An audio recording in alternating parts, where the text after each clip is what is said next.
Bom dia, senhores do júri.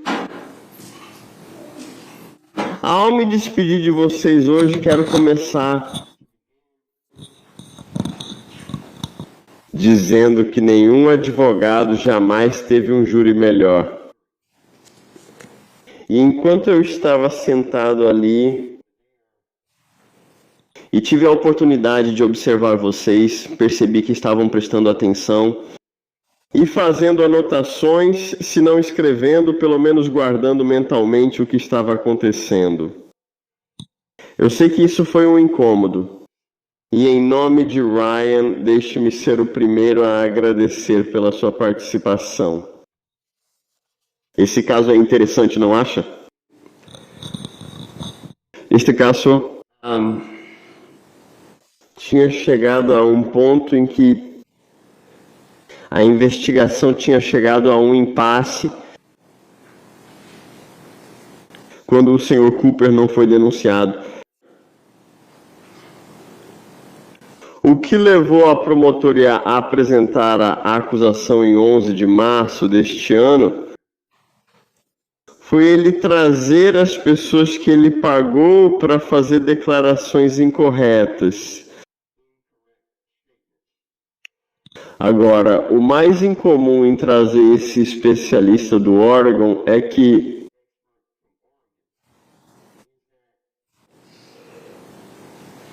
ele era infame. Em relação ao que ele dizia aos jurados,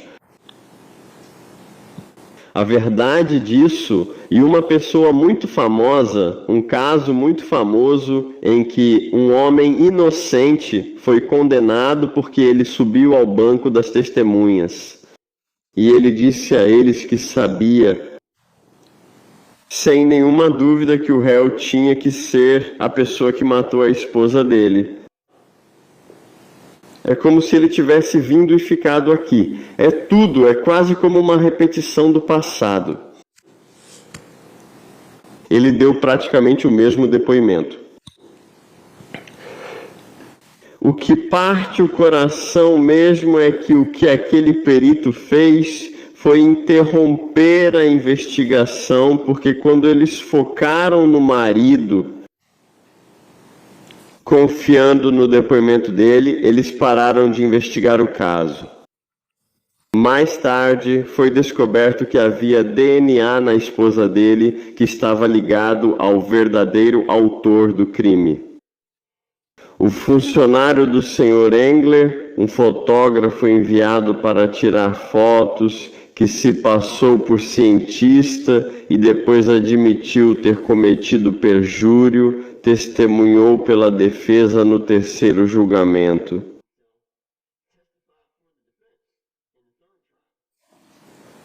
Ele praticamente teve que fazer isso para evitar ser processado. Então não havia dúvida de que esse homem não tinha absolutamente nenhuma credibilidade. E foi por esse motivo que ele estava falando. Ele não sabia que eu tinha qualquer documentação. E assim que mostrei a ele uma cópia da documentação, ele parou de falar. Ele parou de falar. Então, esse caso, do que realmente se trata esse caso? Esse caso é sobre tirar conclusões precipitadas, não fazer tudo o que é necessário para investigar um crime. Preciso que a tela seja ligada aqui.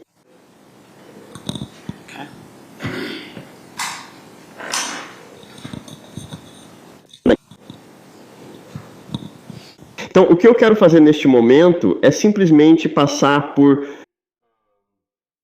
os testes que foram feitos, porque muito se falou sobre a cadeira e o sangue que foi encontrado ao redor da cadeira.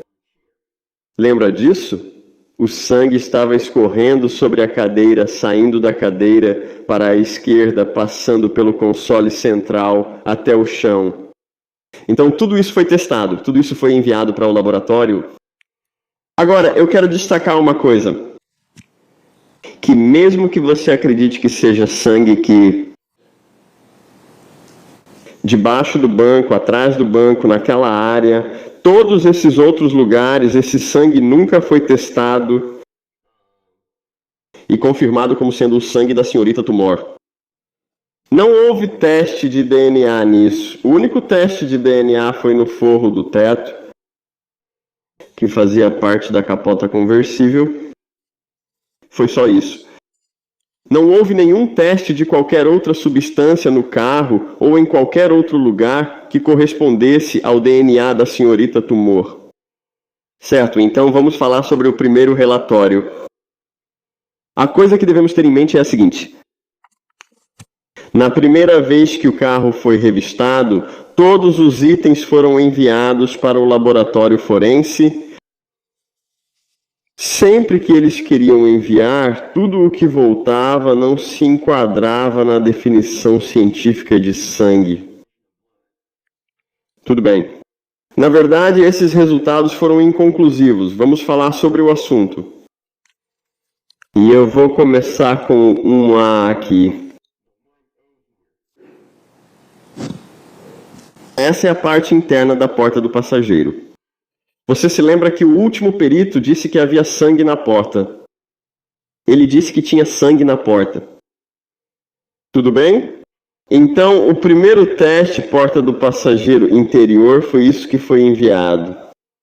Porta do passageiro interior molhado, porta do passageiro interior seco.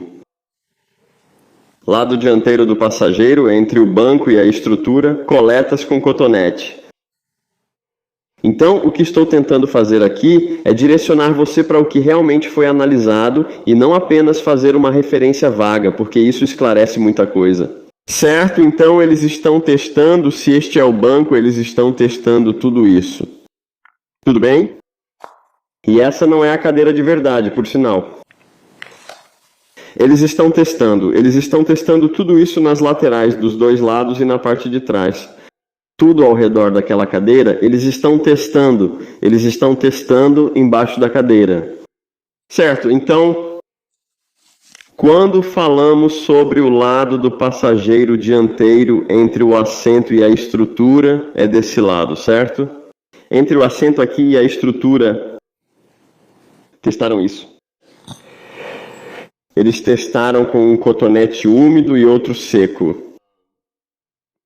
O que eles fazem é molhar o cotonete, coletar uma amostra e depois coletar uma amostra com ele seco, sem molhar. Então, coletaram duas amostras diferentes da área. Eles também, agora aqui está algo que é muito incomum. Também coletaram amostras do revestimento do teto. Então, a última coisa que você vai ver quando receber esse relatório, que é uma das provas do Estado, é o que você vai ver aqui. Passageiro. Revestimento do teto. Teto seco, revestimento do teto molhado. É isso que você vai ver quando tiver acesso ao relatório real. Então, lado do passageiro, revestimento do teto seco. Lado do passageiro, revestimento do teto molhado.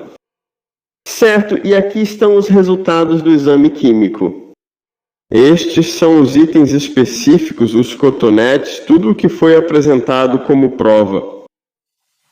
Isso voltou como inconclusivo para a presença de sangue. Agora, é inconclusivo porque eles estão obtendo dois resultados diferentes. Você percebe que os dois testes presuntivos para sangue deram resultados diferentes. E o motivo pelo qual você pode obter resultados diferentes quando o teste presuntivo é feito é que esse não é realmente um teste científico.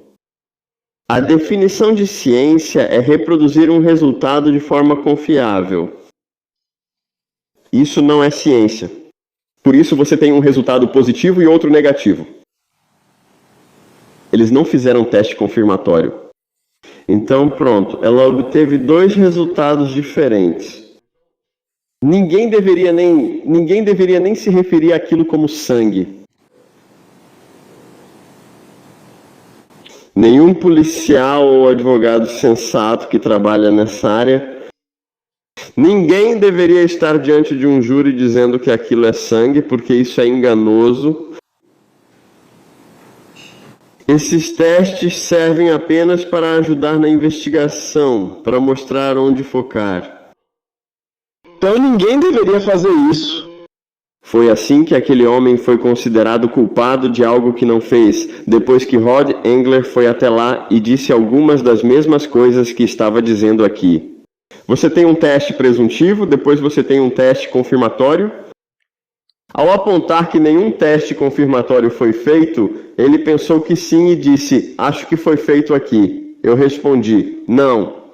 Eu disse, na verdade, o depoimento que recebemos é que o GBI não faz testes confirmatórios. Isso não pode ser verdade, e assim por diante, e assim por diante, e assim por diante. De qualquer forma, ele presumiu que não tinha nenhum teste presuntivo, nenhum teste confirmatório. E então, eles passaram para, eu posso dizer que é sangue só de olhar. Nenhum desses especialistas jamais disse isso, nem ele, nem o especialista voluntário que trabalha na loja da UPS. Nenhum deles disse, eu posso dizer que é sangue só de olhar para o sangue. Tudo bem, mas como você pode dizer que é o sangue da senhorita Tumor? Porque presumivelmente você precisaria fazer um teste de DNA nisso. Então isso é ridículo. Você não pode afirmar que o que eles estavam olhando era, primeiro, sangue e, segundo, sangue da senhorita Tumor. Também sabemos disso porque o investigador que estava usando o luminol foi nessa área que ele usou o luminol. Todos deram negativo. E você lembra que o único teste presuntivo que ele conseguiu inicialmente foi entre o banco de trás e só isso. Então o teste de luminol deu negativo. E o teste que ele recebeu de volta do GBI, tudo isso deu negativo. A última frase do relatório é 1-0-2, não revela a presença de sangue. Agora ficou claro pelo que... Ficou claro pelo que a senhorita Folk disse que não revela, significa que realmente é negativo. Na verdade, deu negativo para a presença de sangue. Então, vamos dar uma olhada rápida no que era o 1-0-2. Certo, então, 1-0-2 é o interior da porta do passageiro. Esse é o 1-0-2. Então, se não soubéssemos mais nada dos testes, saberíamos que a porta do passageiro deu negativo no teste. Não havia dúvida quanto a isso. Negativo para a presença de sangue. Não entendo por que esse perito disse que havia sangue na porta do passageiro. Não havia sangue na porta do passageiro. Não havia dúvida de que a porta do passageiro deu negativo. Então esse é o primeiro teste. Agora, só existem 2 testes para sangue. Esse é o teste de janeiro que estou mostrando para você agora. E o outro teste é em abril. Então vamos dar uma olhada no de abril. Relatório. Certo, a primeira coisa que quero te mostrar é que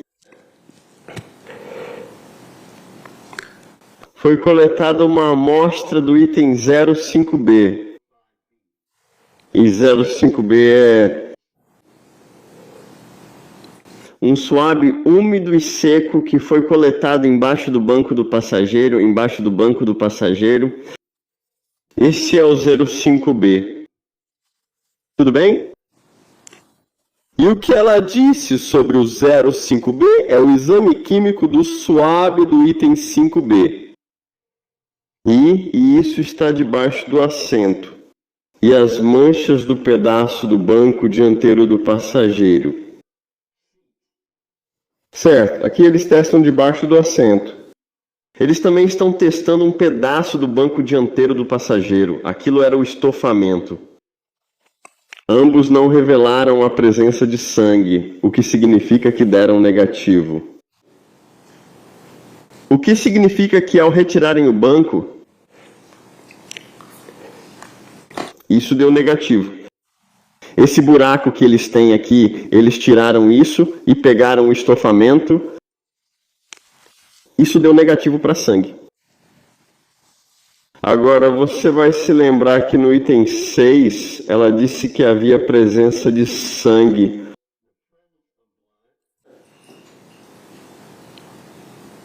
no mesmo item número 6, mas depois ela explicou que a parte de couro poderia ter apresentado sangue, mas embaixo da parte de couro o teste deu negativo para sangue. Então não há dúvida de que não há sangue no estofamento de nenhum banco de carro. Isso especificamente deu negativo. Então, por que eles trouxeram o banco do carro aqui, tiraram as almofadas e estão tentando dizer que aquelas almofadas tinham sangue? Isso não é verdade. E você vai ter o teste para ver por si mesmo.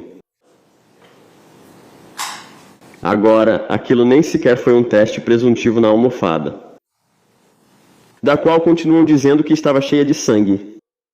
A almofada é o que o médico legista está usando como base para o seu depoimento de que ela morreu no carro, porque pelas almofadas ele pôde determinar o número de litros de sangue que ela perdeu. Isso foi baseado nas almofadas. Isso é baseado nos experimentos deles com cavalos. Foi assim que eles conseguiram isso. Agora, tudo isso é pseudociência, nada disso faz sentido.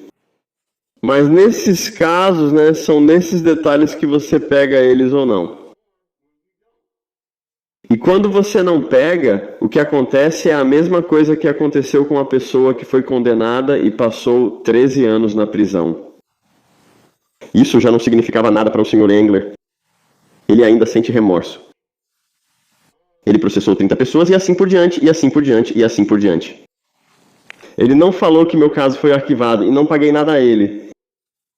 E se ele não tivesse pago, ele seria o primeiro a dizer: eu nunca paguei 1 centavo para ele. O que ele disse? Não posso falar sobre isso.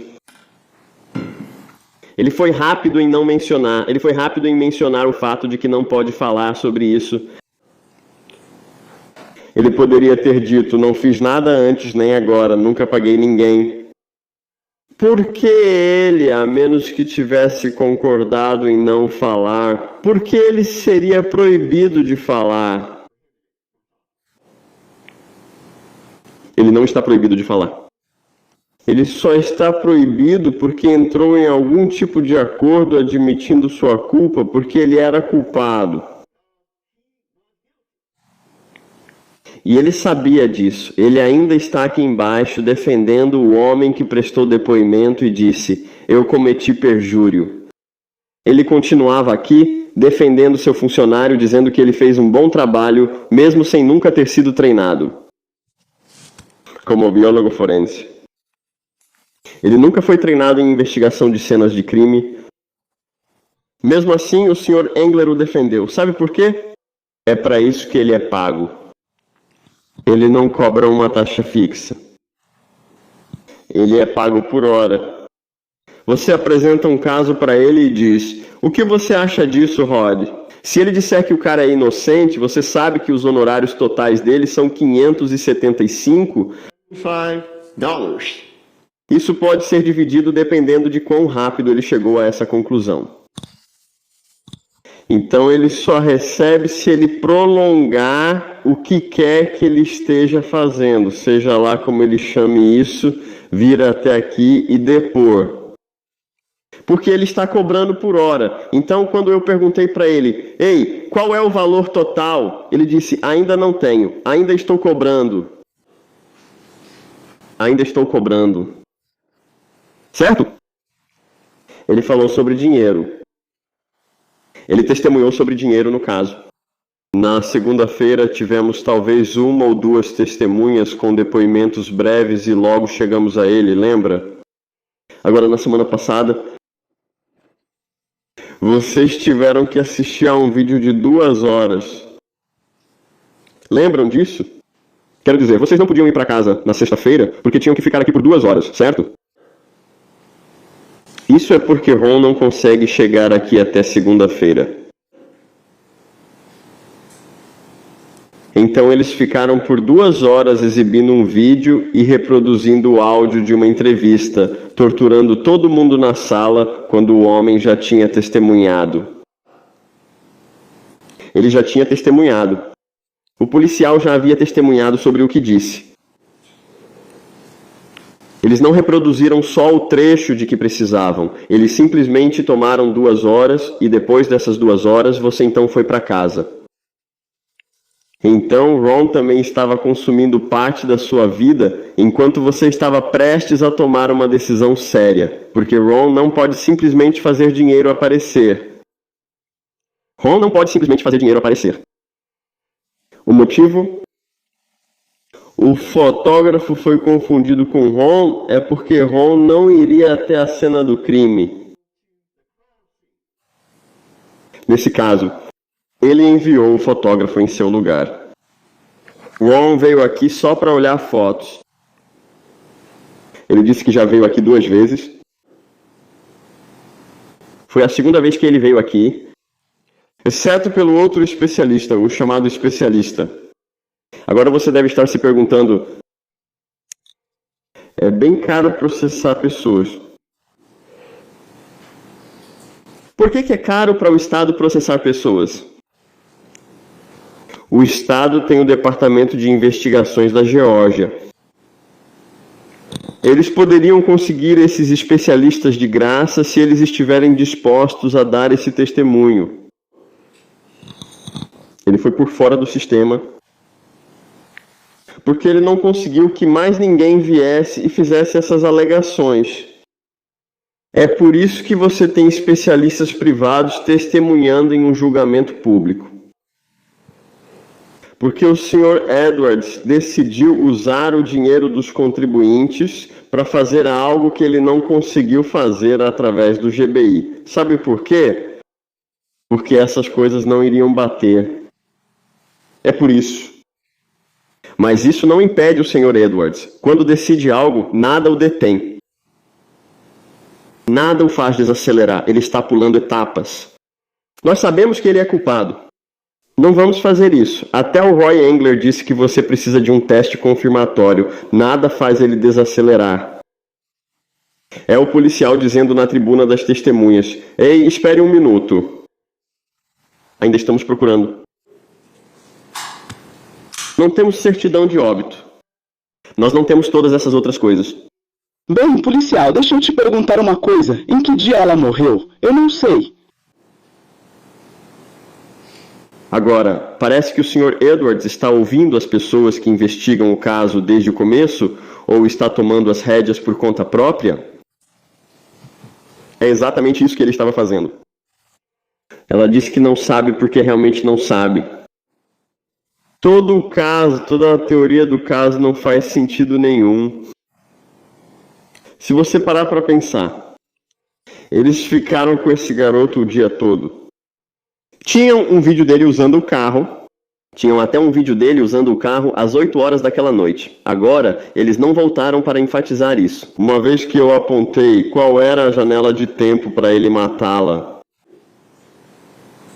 tinha um registro dele usando o carro às 8 daquela noite. Eles sabiam onde ele estava.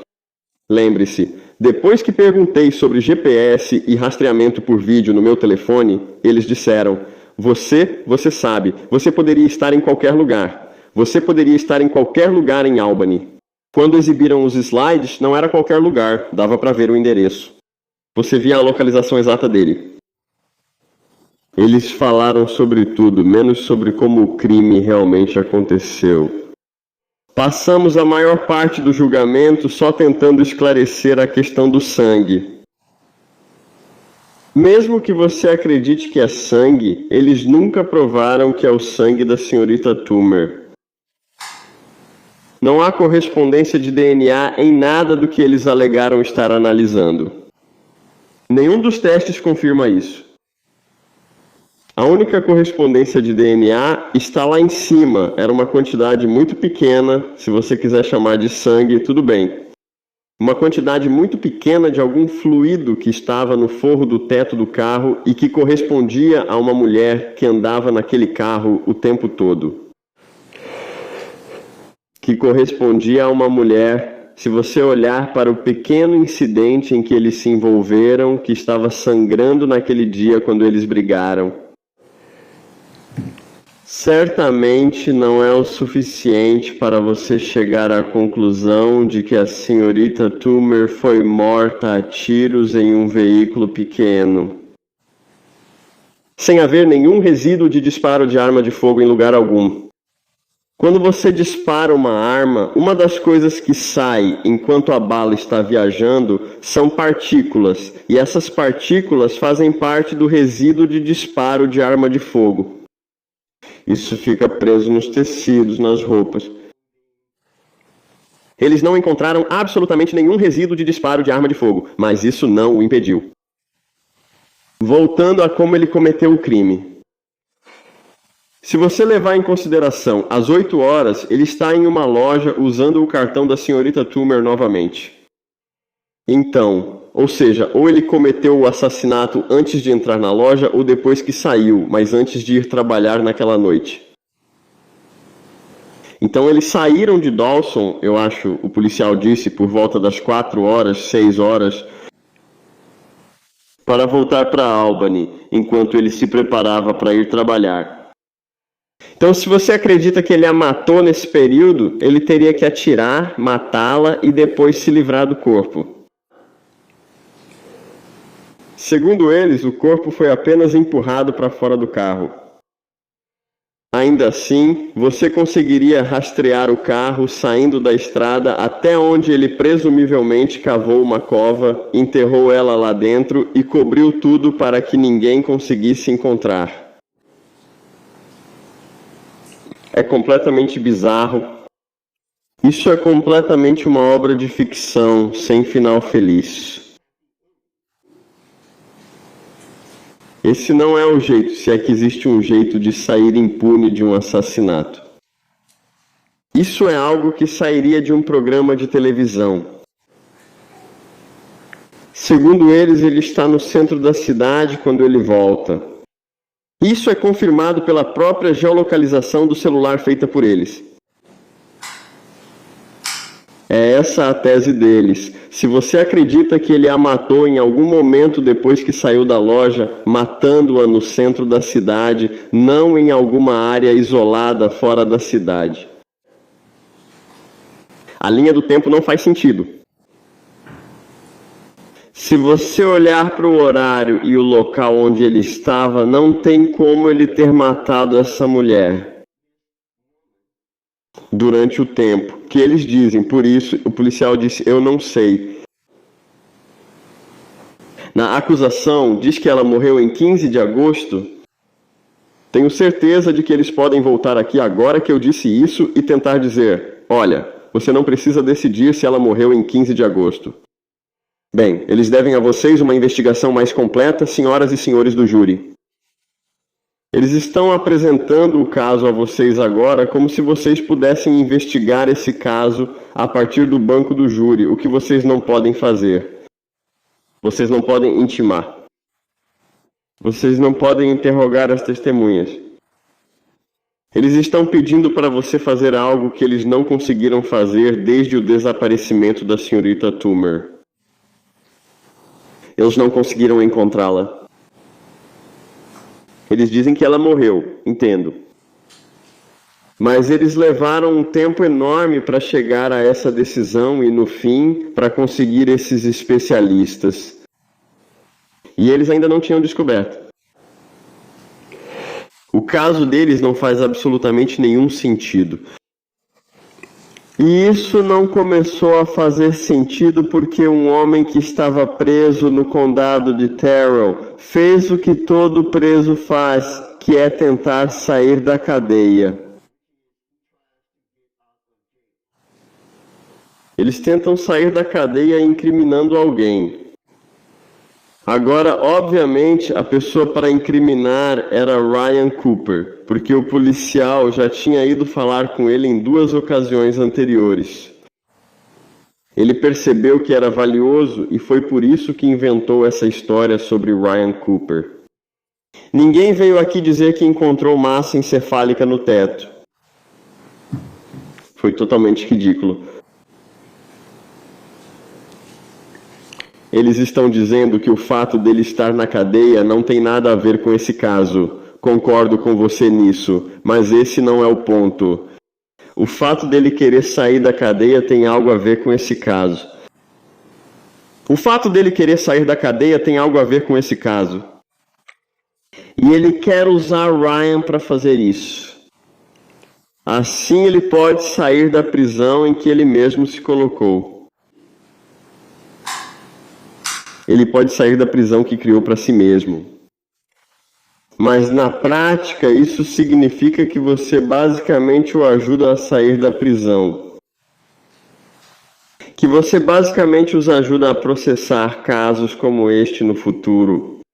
Que não só tiraria a vida de um menino inocente, mas também custaria aos contribuintes uma quantia enorme de dinheiro. A conta que eles vão acabar recebendo por usar esses serviços privados, seja lá como você chama, pode ser de 50 mil, 60 mil ou até 70 mil dólares.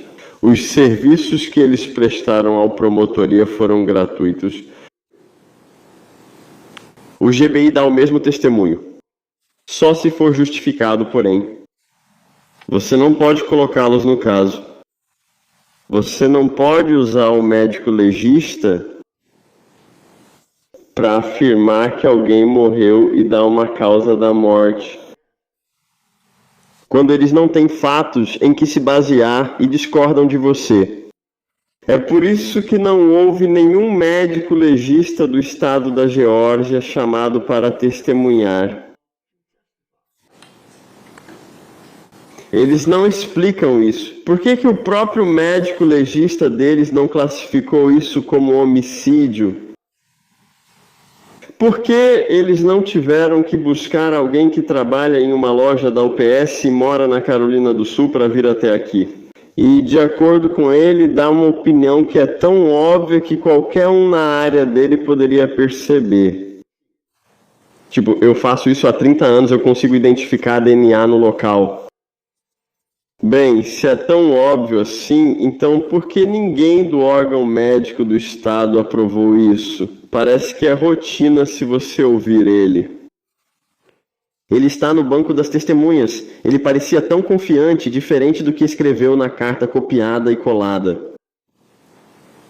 Quando ele estava dizendo, sabe, todas as minhas observações, tudo o que estou te falando depende realmente de examinar o corpo. Ele e o Sr. Engler não são nada mais do que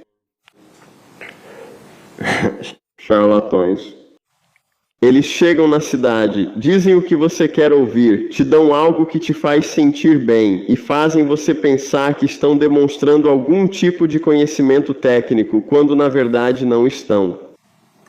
Tudo o que esses homens estavam fazendo era receber dinheiro e tentar garantir uma vaga no escritório do promotor do condado de Dory, onde poderiam ser pagos no futuro. Porque uma das coisas que você pode perceber pela forma como eles testemunham é que eles querem voltar para dar o mesmo tipo de depoimento e receber outro pagamento. É por isso que ele estava aqui. É por isso que ele estava aqui.